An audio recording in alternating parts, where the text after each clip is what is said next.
High বন্ধুরা, good afternoon. সবাই কেমন আছো? আশা করি সবাই ভালো আছো। তো দেখো, আজকে ওয়েদারটা মোটামুটি ভালোই আছে। রোদ অল্প, রোদ উঠেছে এখন, কিন্তু সকাল থেকে মেঘ করেছিল আর হাওয়া দিচ্ছে প্রচুর। তবুও দেখো আমি উনান ধরিয়েছি, দেখো কীরকম গা গা করে জ্বলছে। দেখো কাঁকরোল ভাজা করছি। চলো কী কী রান্না করলাম তোমাদের সাথে শেয়ার করি। এখানে দেখো মাছ ভাজা করব, যে রোজ রোজ ঝোল ভালো লাগে না, ঝোল করি। তো আজকে মাছটা ভাজা করব। আর এখানে দেখো লোটে মাছ করেছিলাম গোটা গোটা, কেউ খায়নি, এটাকে এখন ঝুড়ো করব। আর এখানে দেখো একটা লেবু কেটেছি, এটাকে মাখবো লেবুটা।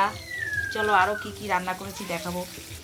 এই দেখো এখানে আলু ভাজা করেছি পেঁয়াজ রসুন দিয়ে, কেননা ঘরে সবার সর্দি মোটামুটি লেগেছে, এই জন্য এটা ঝাল ঝাল করে করেছি। এ দেখো ডাল করেছি, এখানে দেখো ঝিঙে আলু পোস্ত করেছি শুকনো শুকনো করে।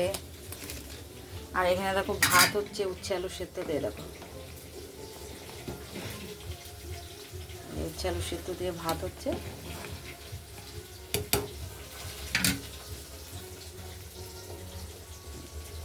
তো আমার ভিডিওটা যদি ভালো লাগে একটু লাইক কমেন্ট শেয়ার করবে। সবাই ভালো থেকো, টাটা।